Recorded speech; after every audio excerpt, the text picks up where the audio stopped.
E aí, tudo bom com você? Seja bem-vindo a mais um vídeo aqui do canal. E hoje eu estou trazendo mais uma prova de concurso público comentada aqui para o YouTube.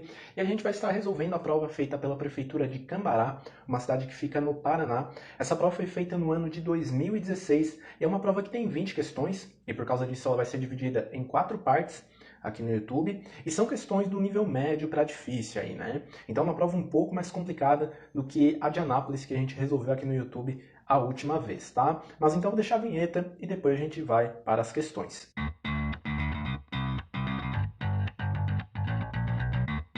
E rapidinho, antes de começar, eu queria te lembrar que agora a Riba Dentista é parceiro do Passeio Direto. Passeio Direto é a maior rede de estudos do Brasil e conta com mais de 18 milhões de estudantes. E tem muito estudante de odontologia lá no Passeio Direto também, buscando ajuda aí para a faculdade, para os estudos para concurso. E eu estou produzindo conteúdos exclusivos lá para o Passeio Direto, então conteúdos como este que estão aparecendo aí na sua tela. Eu tenho mapas mentais, listas de exercícios e questões de concurso que tu só encontra por lá, né? Então me siga lá no Passeio Direto para ter acesso a tudo isso.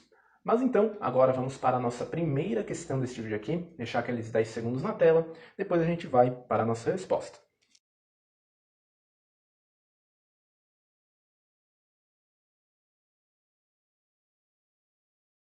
Então, a resposta para a nossa questão vai ser a hemofilia B. E para entender, né, com mais detalhes como esta condição funciona, é legal a gente estar conversando sobre a cascata de coagulação que já está aparecendo aí na sua tela. Eu não vou entrar em detalhes nesse assunto, para a minha resposta não ficar super pesada aqui, mas você tem que conhecer pelo menos os fatores, né, de cada via, né? Então, a cascata de coagulação que é dividida em uma via intrínseca e extrínseca, e essas vias elas convergem em uma via comum. Então, como você pode ver na nossa imagem, a via intrínseca, para ela funcionar corretamente, ela vai necessitar dos fatores 8, 9, 10, 11 e 12. E já a via extrínseca vai necessitar do fator tecidual, que é o fator 3, e também o fator 7, né, que vai acabar ativando aí os fatores 9 e 10, tá, pessoal? Lembrando que o ponto de convergência comum dessas vias vai ser a ativação do fator 10 em fator 10A. E o fator 10A vai ser responsável pela conversão da protrombina em trombina, né? Mas enfim, como eu falei, não vou entrar em muitos detalhes, tá? Vamos agora falar um pouquinho sobre os tipos de hemofilia. Então, hemofilia que é uma doença predominantemente masculina que meio que deixa o organismo incapaz de coagular o sangue, né? E a gente tem dois tipos de hemofilia, hemofilia A e a hemofilia B. A hemofilia A vai ocorrer por deficiência do fator 7 da coagulação, vai ser uma doença hereditária ligada ao cromossomo X, e a sua incidência vai ser de um caso para cada 10 mil nascimentos de crianças do sexo masculino, né? E a hemofilia A, ela vai ser bem mais comum do que a hemofilia B, e vai representar cerca de 70 a 85% dos casos, né? Já a hemofilia B, ela vai ocorrer devido a uma deficiência do fator 9, ela vai ser bem menos frequente do que a hemofilia A, então ela vai representar de 15 a 30% dos casos, e a sua incidência vai ser de 1 para cada 30 mil nascimentos de crianças do sexo masculino.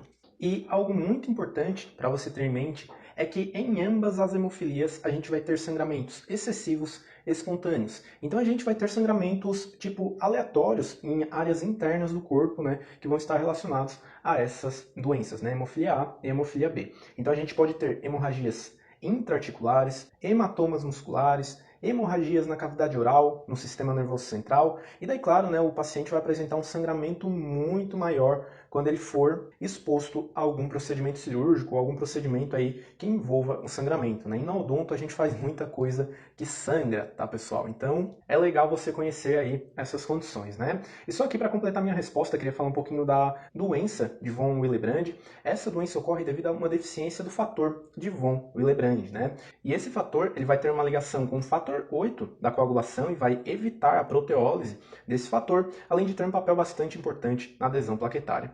Mas então, a resposta correta da nossa primeira questão vai ser a letra C. E agora vamos para a nossa questão de número 2.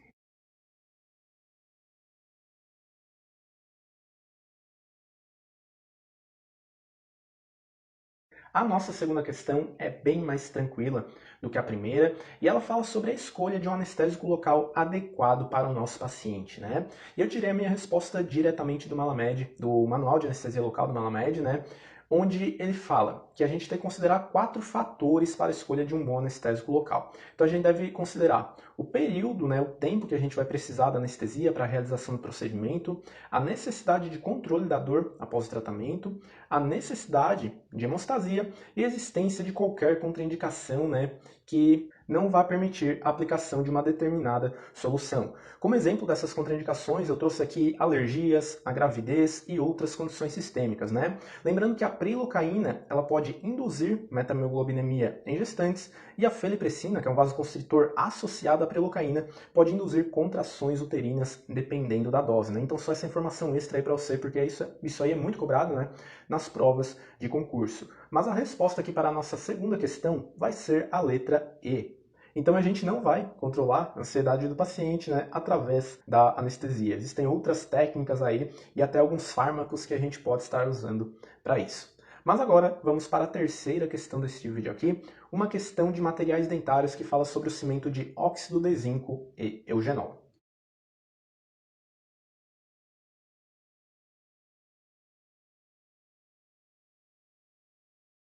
Então, pessoal, para a resposta desta questão, eu vou trazer um resumão sobre as propriedades do cimento de óxido de zinco e eugenol. A começar pela composição deste material, como você pode ver no quadro que está na sua tela.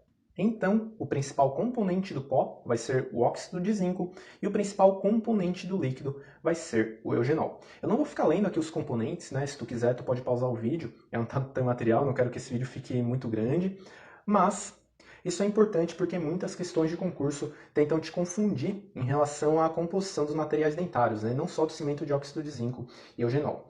E algo muito importante também para a gente estar falando aqui são as indicações deste cimento, né? Então, este cimento pode ser dividido em 4 tipos. O tipo 1 vai ser usado como um cimento provisório, indicado para cimentações temporárias.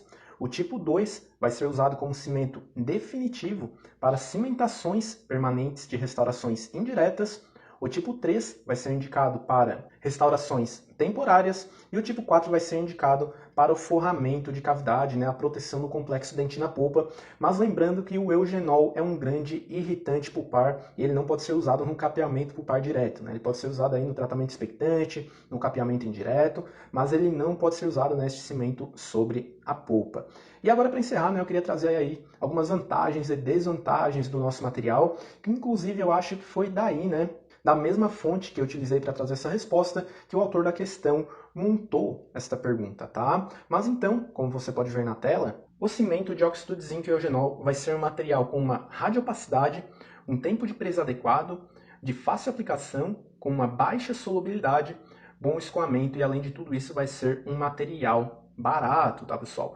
E como desvantagens, né, a gente tem ali que o eugenol irrita os tecidos, como eu já falei, este material vai ter um sabor desagradável, e o eugenol também pode interferir aí na polimerização de monômeros de resina, né? Mas a resposta para esta questão também vai ser a letra E, porque o cimento de óxido de zinco e eugenol vai ser um material radiopaco e não radiolúcido, né? Essa questão aí que eu considero também bem difícil, tá, pessoal? Porque é apenas um detalhe aí que a gente precisa conhecer para matar essa questão, mas às vezes a gente tem uma visão geral sobre o assunto e acaba deixando escapar umas informações simples dessas, né? Por isso eu costumo me aprofundar bastante aqui nas respostas.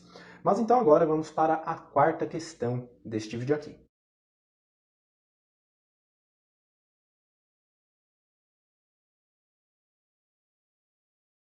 A nossa quarta questão não é uma questão difícil, na real é uma questão bem tranquila, mas ela é interessante para estimular o debate sobre essas lesões. E lembrando que todos os conceitos que eu estou trazendo aqui para essa resposta, eu retirei do livro de Patologia Oral e Maxilofacial do Neville, a Bíblia da Patologia Bucal, né, que é da onde o pessoal tira as questões de concurso. Mas segundo o Neville, uma lesão pré-cancerígena vai ser nada mais do que um tecido benigno, morfologicamente alterado, que vai ter um risco maior do que o normal de transformação maligna, tá? E a leucoplasia vai ser uma dessas lesões pré-cancerígenas, e segundo o Neville também, a leucoplasia vai ser uma placa ou mancha branca que não pode ser caracterizada clínica ou patologicamente como qualquer outra doença. Isso quer dizer que o diagnóstico da leucoplasia é feito por exclusão. Então a gente vai analisar a lesão que a gente tem ali, clínica e histopatologicamente, e aos poucos a gente vai eliminando possibilidades diagnósticas até que a gente só sobra com a leucoplasia. E o diagnóstico da eritroplasia vai funcionar da mesma maneira e também vai ser feito por exclusão. Lembrando que a eritroplasia se manifesta a partir de uma mancha vermelha. E a eritroplasia vai ter chances maiores de transformação maligna, como você pode ver na imagem que eu estou deixando na tela. Esta imagem, que também foi retirada do livro do Neville, e é uma imagem que eu já trouxe em outros vídeos, né, para falar sobre lesões pré-cancerígenas. Então essa imagem mostra fases clínicas da leucoplasia com as alterações histopatológicas, né, que a gente pode encontrar em cada uma dessas fases, né? E com o passar dessas fases a gente vai ter um potencial crescente de transformação maligna até que a gente chega, né, na eritroplasia, que vai ser a lesão com maior potencial. Então é uma imagem bastante interessante aí que resume toda a minha resposta. Mas então, a alternativa correta para a nossa quarta questão vai ser a letra C. E agora vamos para a última questão deste vídeo aqui.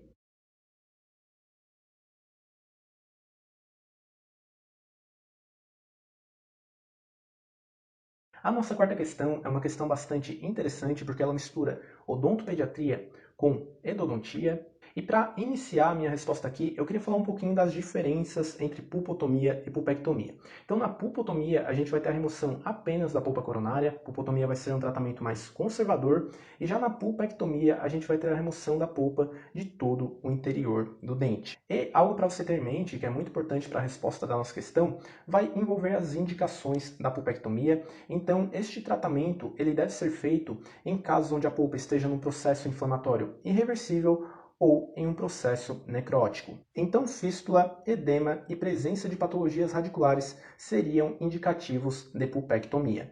E lembrando que para a pulpectomia e posteriormente o tratamento endodôntico serem feitos, é interessante que a gente tenha uma lâmina dura íntegra, a presença de 2/3 da raiz, e é legal também que o nosso dente seja restaurável, né, e que ele tenha aí uma certa quantidade de coroa para permitir a realização do isolamento absoluto. E já as contraindicações da pulpectomia em dentes descidos vão envolver reabsorção radicular maior do que 1/3 do tamanho total da raiz, dentes com grande perda estrutural, né, que não podem ser reconstruídos e que impossibilitem a realização do isolamento absoluto, lesões de cárie que invadem o espaço biológico, lesões periapicais que envolvem o germe do permanente e até condições sistêmicas, né, como leucemia, febre reumática e doença cardíaca. E além dessas contraindicações que eu mencionei, a gente também tem as contraindicações das letras C e D da nossa questão, que você também pode estar anotando aí no seu material, tá? Apenas destacando aqui que em caso de abscesso muito volumoso, o paciente não consegue nem abrir a boca, né? Então, é legal a gente estar receitando um antibiótico para controle da fase aguda e depois, se for realmente caso, né, daí a gente pode estar fazendo a pulpectomia, o tratamento endodôntico e tudo mais. Mas então, resposta aqui para a nossa última questão vai ser a letra E. E por hoje era isso. Muito obrigado a você que acompanhou este vídeo até aqui. Qualquer dúvida é só deixar nos comentários e eu te vejo na próxima. Até mais!